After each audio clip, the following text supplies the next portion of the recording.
રૂપાણી સરકારના મંત્રીમંડળમાં નવા 3 પ્રધાનોનો સમાવેશ। જવાહર ચાવડાએ કેબિનેટ મંત્રી પદ તો યોગેશ પટેલ અને ધર્મેન્દ્રસિંહ જાડેજાએ રાજ્યકક્ષાના મંત્રીના લીધા શપથ।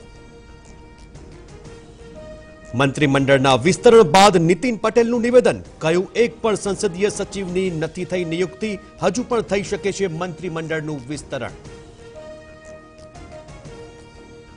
ધારાસભ્ય અલ્પેશ ઠાકોર નહીં છોડે કોંગ્રેસ, લોકસભાની ચૂંટણી પણ નહીં લડે।